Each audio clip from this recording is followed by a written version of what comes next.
Mesdames, Messieurs, bonsoir et merci de suivre ce 20h à la une de l'actualité au Mali. La situation serait sous contrôle après des attaques d'insurgés dans plusieurs villes, dont Kati qui abrite la résidence du général Assimi Goïta. Les opérations de ratissage se poursuivent selon le chef d'état-major général des armées que vous entendrez dans ce journal. Autre réaction, celle du président de la Commission de l'Union africaine qui réaffirme son soutien aux forces de défense et de sécurité. Cela au moment où l'assaut au Burkina Faso a enregistré plus de 28 morts dans les rangs des soldats qui a visé une base militaire.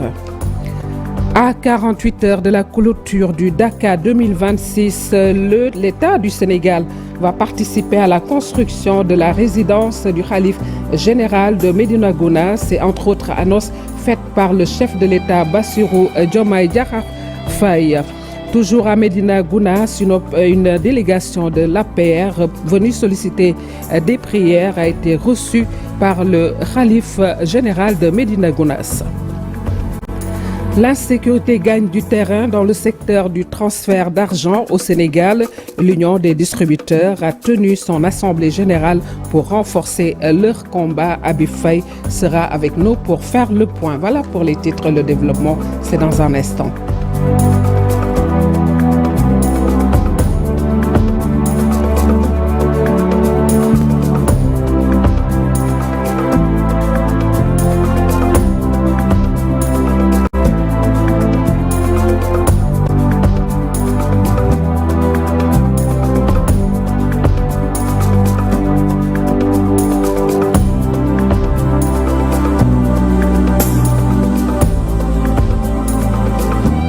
Le président de l'Union africaine suit avec une vive préoccupation les attaques signalées au Mali visant la capitale Bamako ainsi que d'autres centres urbains à travers le pays. Le président de la Commission condamne fermement ces actes qui risquent d'exposer les populations civiles à des dangers importants et réaffirme l'engagement constant de la Commission en faveur de la promotion de la paix, de la sécurité, de la bonne gouvernance et de la stabilité au Mali. Le président de la Commission exprime sa pleine solidarité avec le peuple malien, les forces de défense et de sécurité ainsi que les autorités nationales. Toujours dans cette attaque au Mali, l'état-major général des armées informe que les groupes armés terroristes ont essuyé de violents revers grâce au professionnalisme et à l'engagement des FAMA, forces armées maliennes. Plusieurs terroristes ont été neutralisés et des équipements détruits. Les opérations de ratissage continuent et la situation est sous contrôle selon toujours le SEMGA qui appelle les populations à garder leur calme. Le voici. Spécial, l'état-major général des armées informe l'opinion nationale que les groupes armés terroristes non encore identifiés ont pris pour cible tôt ce matin du 25 avril 2026 certains points et casernes de la capitale et de l'intérieur. Les combats sont en cours. Nous appelons la population au calme et à la vigilance. Nos forces de défense et de sécurité sont actuellement engagées à anéantir les assaillants. Nous y reviendrons avec plus d'amples d'informations. Unis, nous vaincrons. Rappelons donc que des attaques ont eu lieu au moins dans quatre localités au Mali ce samedi. Kidal dans le Grand Nord, Gao, la principale ville du nord du pays, Savaré, Mopti dans le centre et Kati près de Bamako qui abrite la résidence du chef de l'État, de la junte plutôt, le général Assimi Goïta. L'armée qui confirme des combats évoque des groupes terroristes non identifiés. Elle affirme également que la situation serait sous contrôle. La situation restait toutefois confuse à Kati, la ville garnison proche de Bamako, où des éléments armés, donc le groupe de soutien à l'islam et aux musulmans, sont présents selon RFI. Les rebelles Touaregs maliens du Front de libération de l'Azawad revendiquent en tout cas avoir pris le contrôle de la ville chef de Kidal. Selon des témoins, des combattants proches d'Al-Qaïda ont été vus dans la ville, mais pas de certitude quant à savoir s'ils combattent aux côtés du FLA. Des passerelles existent toutefois entre les deux groupes. On nous signale toutefois qu'il y a un couvre-feu qui a été instauré dans quelques villes du pays. Nous restons toujours sur l'actualité internationale, cette fois-ci au Burkina Faso. Selon des informations remontées hier vendredi, une attaque meurtrière contre une base militaire de l'armée burkinabé s'est déroulée très tôt dans la matinée du mercredi 22 avril à Bakmoussa, dans la province du Koulpelogo, dans le centre-est du Burkina Faso. Selon plusieurs sources sécuritaires, l'assaut a fait au moins 28 morts dans les rangs des soldats et de leurs supplétifs des volontaires pour la défense de la patrie. Plusieurs d'entre eux seraient également portés disparus alors que leur base a été pillée et ravagée. Des commerces du village de Bakmoussa ont aussi été détruits et des animaux emportés par les assaillants. Retour chez nous pour parler tout d'abord de Dakar 2026. L'État du Sénégal va participer à la construction de la résidence du Khalife général de Médina Gounass. C'est entre autres annonce faite par Bassirou Diomaye Faye en visite à l'occasion de la retraite spirituelle de Dakar. Le président Faye a salué la relation entre les régimes successifs et le Médina Gounass. Nous suivons les propos de Bassirou Diomaye Faye traduits par Dissa Préra. Gouvernement Sénégal Avant tout, il y a eu toujours une relation avec tous les gouvernements successifs. C'est la raison pour laquelle chaque année, tous les services concernés sont mobilisés et savent ce qu'ils doivent faire. C'est nous notre option de la laïcité positive, c'est-à-dire un régime qui accompagne toutes les communautés religieuses sur leurs événements respectifs. Nous souhaitons mieux faire l'année prochaine par rapport à la Dakar en tant qu'État du Sénégal, mais aussi en tant que fils de la communauté et disciple du Dental de Médina Gounass. Mais également, nous ferons de notre mieux en tant qu'État pour participer à la construction de la résidence du Khalife général. Inch'Allah Rabbi, dinañ ci def suñu kéemtalaay kattan ci fan yii di ñëw. Toujours à Médina Gounass, l'Alliance pour la République a envoyé une délégation au Dakar sous l'égide de son leader, l'ex-président Macky Sall. La délégation s'est entretenue avec le Khalife Thierno Amadou Tidiane Ba pour recueillir des prières. Voici Mamadou Kassé au micro de Amadou Ba. Amadou Ba, donc des éléments sur lesquels nous reviendrons certainement dans nos toutes prochaines éditions. Autre fait marquant, l'actualité à Dakar, l'alerte est sérieuse. Les réserves de sang chutent dangereusement face à cette urgence vitale. Le groupe PCCI, en partenariat avec le Centre national de transfusion sanguine, mobilise autour d'un don de sang. Il lance un appel à toutes les bonnes volontés. Mamadou Ndiaye et Youssou Baro ont assisté à cette cérémonie de don de sang tenue au point reportage. Aujourd'hui, PCCI a eu l'honneur d'organiser sa 13e édition de don de sang en collaboration avec le Centre national de transfusion sanguine, effectivement, qui nous a contactés.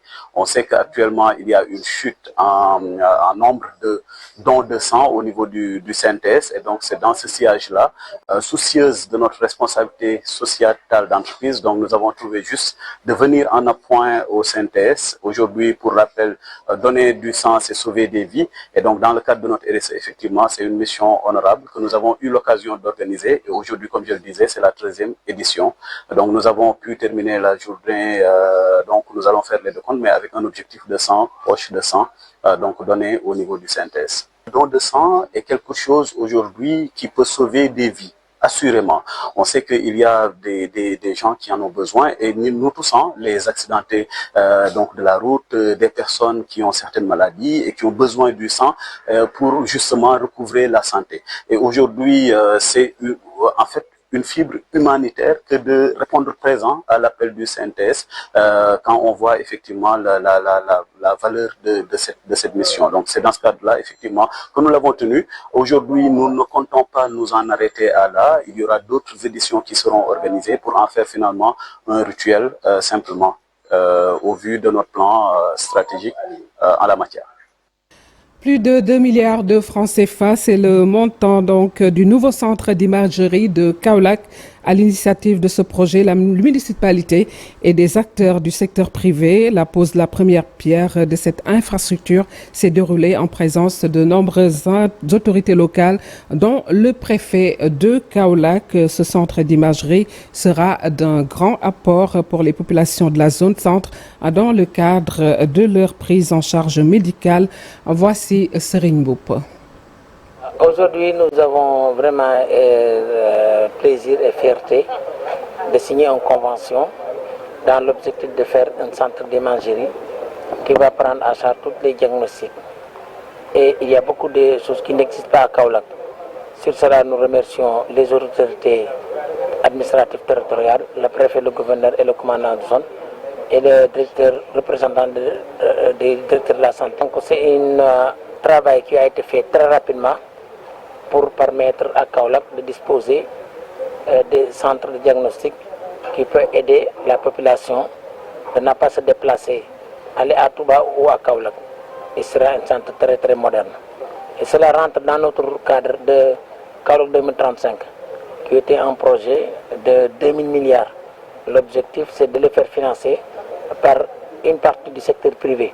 Et donc, avec 100% des Sénégalais, des entreprises sénégalaises. Et donc, cela, nous allons le faire dans les logements sociaux, nous allons le faire dans les centres commerciaux, la santé, l'éducation et en même temps la création d'une nouvelle ville pour sortir de Kaolack de bidonville et en même temps travailler avec l'État pour redynamiser le chemin de fer, le port et vraiment l'assainissement qui est aujourd'hui un problématique des Kaolackois qui depuis 1960 pose des problèmes parce que compte tenu de vieillissement de l'infrastructure et aussi quelque part de manque de civisme et un manque de protection. Campagne nationale de sensibilisation sur le contenu local. Le ministre des Mines donne des garanties sur la régularisation des fonds de péréquation minière. Birame Souleye Diop à Thiès, dans le cadre de cette campagne où plusieurs autorités locales étaient présentes, affirme que tout sera effectif dans les prochains jours. Reportage Cheikh Anta Diop Selatir.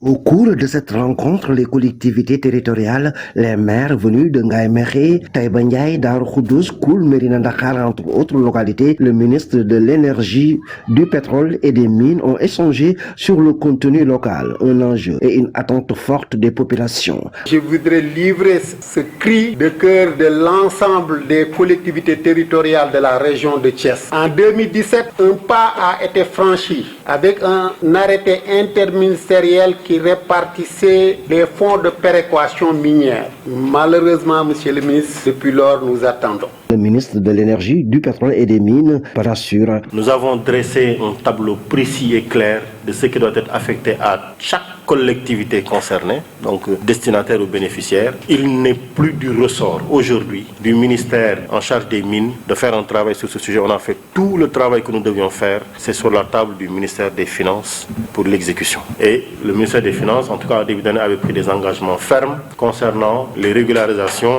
Durant 3 tours d'horloge, les acteurs ont échangé. Ils attendent du secrétariat technique du Comité national de suivi du contenu local.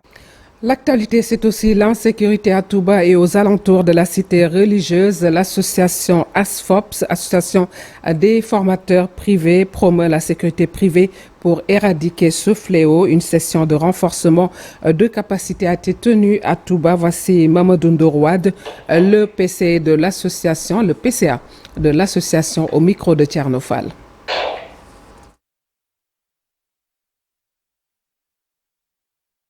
L'homme signale que l'élément n'est pas encore mis en place. Nous restons dans ce registre insécurité qui gagne du terrain dans le secteur du transfert d'argent au Sénégal.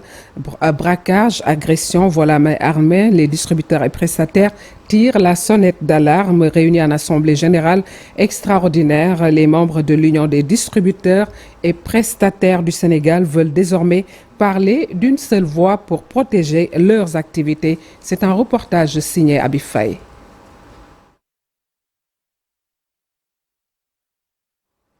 À la hauteur des inquiétudes, pendant 3 jours, les acteurs du transfert d'argent ont réfléchi aux solutions face à la montée de l'insécurité.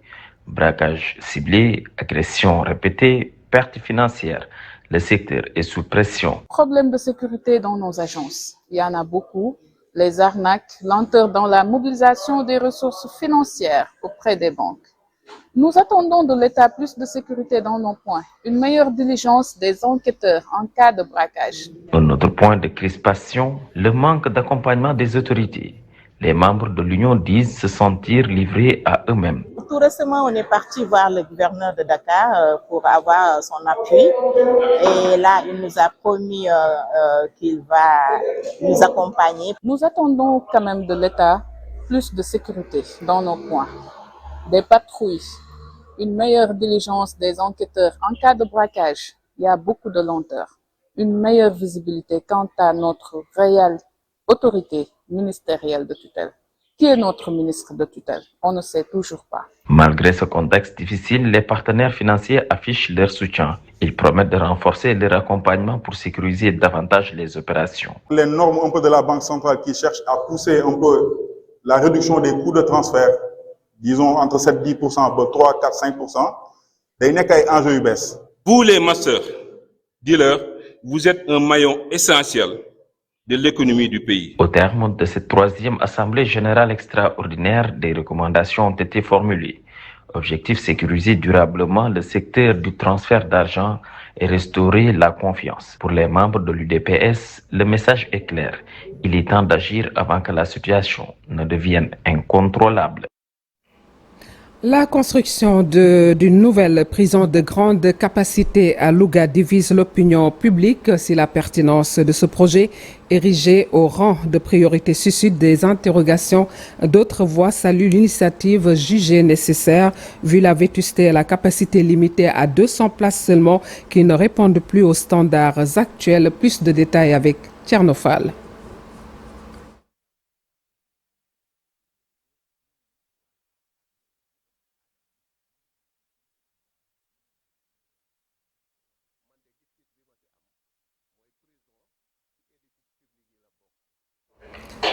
Pour honorer la mémoire des tirailleurs sénégalais, ce 8 mai, jour de l'armistice, l'association Serigne Fallou Fall, très remontée contre le gouvernement du Sénégal qui n'a pas répondu à leur missive, contrairement à l'ambassade de France à Dakar qui leur a facilité quelques procédures administratives. Les petits-fils de Mame Cheikh Ibra Fall marqueront cette journée aux Champs-Élysées. Synthèse du point de presse tenu à Dakar, signé Pape Faragning. Sur les champs de l'honneur lors de la Première Guerre mondiale, mais jusqu'à présent, le corps du fils aîné de Mame Cheikh Ibrahima Fall n'a pas été trouvé. Depuis des années, les petits-fils de Serigne Fallou Fall commémorent la journée de l'armistice dans les rues de Paris. C'est mon père qui m'avait recommandé devant Serigne Modou Aminta Fall de commémorer ce jour, mais aussi de tout faire pour avoir des informations sur Mame Fallou Fall. C'est pour cela que j'ai recommandé à toute ma famille, surtout à Thiès, avec Serigne Djili Amikole et Serigne Cheikh Fall Khadi, qui organise à Paris, à l'Arc de Triomphe. Les autorités françaises ont tout facilité aux organisateurs, d'où les remerciements du coordonnateur de la commémoration. Le gouvernement français et tous ses démembrements ont répondu à notre appel. L'ambassadeur et le consul nous ont bien accueillis pour en savoir plus sur l'organisation et la facilitation pour l'obtention des visas. Au contraire, les autorités sénégalaises n'ont pas donné suite aux multiples sollicitations, une attitude déplorée par la famille de Serigne Modou Abdoulaye Fall Ndar.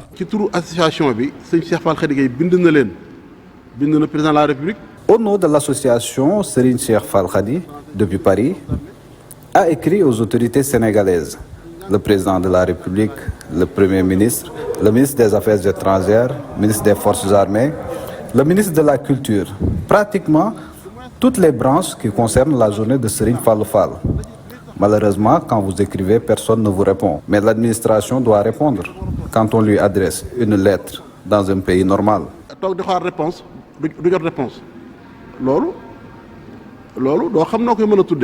Une marche le 8 mai sur les Champs-Élysées et un dépôt de gerbes de fleurs à l'Arc de Triomphe, des conférences sans oublier une nuit de chant dans la capitale française pour rendre hommage à Serigne Fallou Fall. 8 ans après sa disparition en avril 2018, la figure emblématique de la basse sénégalaise Habib Faye demeure une référence incontournable, bassiste virtuose, arrangeur de génie et pilier du Super Étoile de Dakar. Habib a marqué l'histoire de la musique par sa capacité unique à transcender les genres.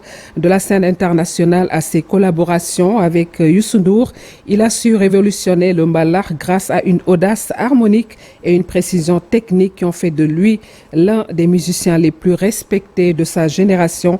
Au-delà de sa carrière exceptionnelle, c'est son héritage de pédagogue et de bâtisseur de ponts culturels qui résonne encore aujourd'hui. 8 ans plus tard, son groove continue d'inspirer les bassistes du monde entier, rappelant que derrière chaque grande œuvre, il y a la main d'un artiste humble et passionné. Habib était parti à l'âge de 53 ans. Paix à son âme. Le réseau des alumni du lycée Seydina Limamou Laye de Guédiawaye se mobilise pour contribuer au développement de leur ancien établissement à travers une randonnée pédestre. Ces anciens élèves lancent un appel aux pensionnaires actuels à faire des études une véritable. Donc la structure s'est également fixé plusieurs objectifs visant à renforcer le rayonnement du lycée. Khalidou Koulibaly, toujours sur l'actualité sportive, échappe à une opération après sa blessure à la cuisse. Le capitaine de Lyon, contraint de consulter un spécialiste en Espagne, devrait néanmoins manquer plusieurs matchs avec Al Hilal sans compromettre sa présence à la prochaine Coupe du Monde 2026 avec le Sénégal. À Tambacounda, le football reprend enfin ses droits après plusieurs semaines de paralysie dues à des dissensions internes avec la Ligue régionale sous l'égide de la Fédération sénégalaise de football conduite par son secrétaire général Abdoulaye Sow. Une médiation a été fructueuse avec les acteurs locaux qui ont enterré la hache de guerre. Voici Abdoulaye Seydi Sow au micro de Mamadou Diouf. Avec la Ligue Tamba, depuis son renouvellement, a eu quelques difficultés liées à deux groupes qui produisent des élections. Mais aujourd'hui, sur instruction du président, nous avons pu écouter tout le monde, trouver des solutions consensuelles qu'eux-mêmes ont proposées. Et il est heureux de noter, après cette concertation de 3 heures de temps, que la Ligue de Tamba s'est totalement retrouvée. Toutes les composantes de la Ligue de Tamba, à travers tous ces acteurs, aujourd'hui se sont retrouvées. La première mesure, c'est qu'eux-mêmes ont accepté de réaménager leur propre bureau consensuellement, mais aussi de réaménager leur calendrier de compétition.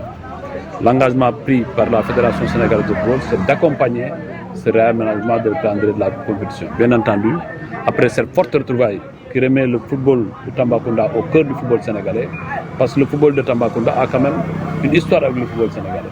Et depuis quelques années, de crise en crise, qui a fait qu'aujourd'hui, sur beaucoup de terrains, on ne voit pas le nom de Tambacounda. Mais je crois qu'aujourd'hui, c'est un nouveau départ pour toute la Ligue, un nouveau départ aussi pour le football sénégalais. Parce que le football sénégalais ne peut pas se faire sans des régions comme Tambacounda. Et le reste maintenant, il faut saluer l'ouverture et la grandeur d'esprit du président de la Ligue, mais aussi l'ouverture et la grandeur d'esprit de tous les acteurs de Tambacounda. Bien entendu, des solutions seront trouvées et le comité exécutif de la fédération ratifiera toutes les propositions qui ont été faites aujourd'hui. Nous sommes heureux d'avoir participé, sur instruction du président, à ces retrouvailles de la famille du football à Tambacounda. Toujours en football, sachez que Edouard Mendy est juste injouable dans les finales. Le portier des Lions de Teranga vient de remporter la Ligue des champions asiatiques avec Al Ahly Saudi Club. Mais le plus fou, c'est qu'en 7 finales disputées dans sa carrière, il a réalisé 7 clean sheets, match sans encaisser de but. En handball, seul candidat en lice à la présidence de la Fédération sénégalaise de handball, Seydou Diouf, a été reconduit à l'unanimité, traduisant la confiance renouvelée des acteurs du handball national. Par acclamation, il obtient un nouveau mandat de 4 ans. Bon vent à lui. Mesdames, Messieurs, merci d'avoir suivi cette édition réalisée par Dissa Prera, Pape Maguette Diakhaté, Top Mousseri Fallou, Idrissa Touré. On se retrouve demain, Inch'Allah. D'ici là, excellente suite des programmes sur la télévision Leader. Au revoir.